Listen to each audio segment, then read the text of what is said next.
I wish you a very good New Year.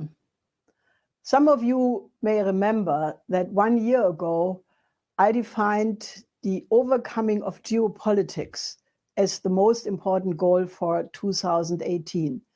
And many of you probably thought, geopolitics, what is that? Is that really the most pressing issue? And I maintained that because geopolitics was the source of 2 world wars, that we could not continue with such a confrontational policy in the age of thermonuclear weapons. Now see what happened in the year which just passed. You had an enormous amount of breakthroughs where many regions of the world are in a process of overcoming geopolitics. Just to name a few, you had the historic summit between President Trump and President Kim Jong-un in Singapore, which is leading to a process of rapprochement between the 2 Koreas. Then you had all of a sudden Japan working with China on the Belt and Road Initiative. After the very important summit in Wuhan between President Xi Jinping and President Modi, China and India are now working together on projects. And after the election of a new prime minister in Pakistan, there is reason for careful optimism for the relationship between Pakistan and India. Also in Africa, in the Horn of Africa, you have nations which did not have any relations or negative ones, namely Somalia, Djibouti, Eritrea, Ethiopia. They are now working together on infrastructure and have diplomatic relations. The entire African continent is filled with a spirit of optimism because of what China has been doing there, which is now also attracting investments from many other countries around the world. But maybe the most interesting of all of these developments is the announcement of President Trump that the United States is going to pull out of Syria. Now, this is causing a big irony because many of the people who were screaming, "Ami, go home," just a few years ago, are now saying the United States absolutely must stay there. It will lead to chaos. It just gives a gift to President Putin and Rouhani and so forth. Now, think about it. Isn't it better that Trump makes good on his election promise to end the permanent wars of his predecessors?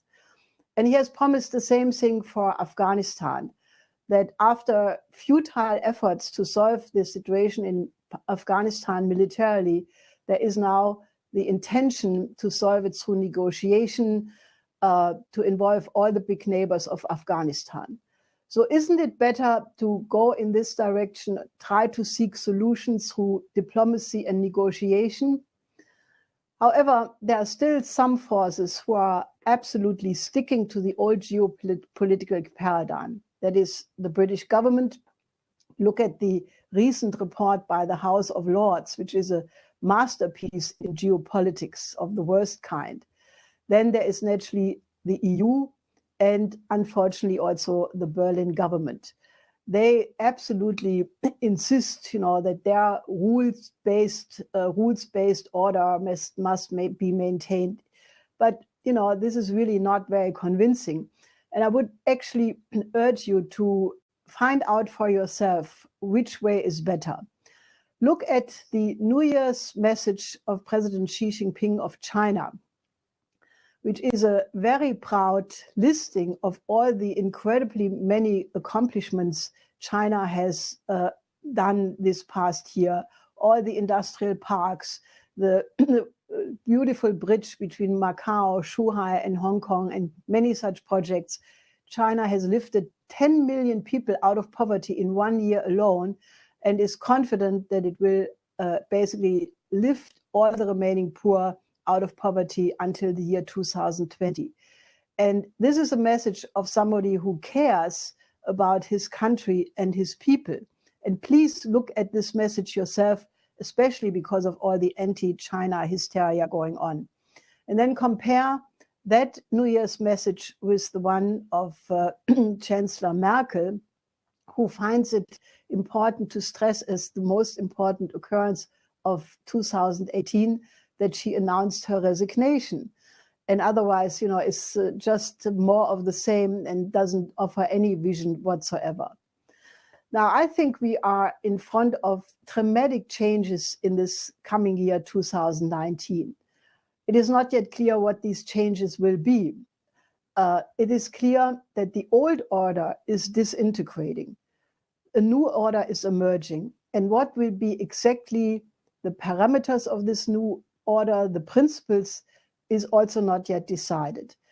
But I think if we look at the concepts of previous great thinkers of humanity who had the vision of the one humanity, who had the vision of a harmonious development of all nations, there are such thinkers we can ask for advice. One of them is Confucius.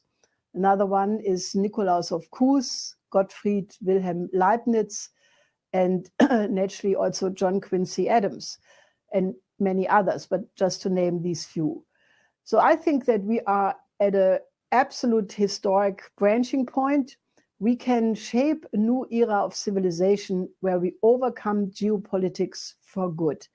And I would ask you, work with the Schiller Institute so that we can convince the remaining nations who are still sticking to the old ways and get especially the European nations to join the new paradigm. And we can make a fantastic future if we work together.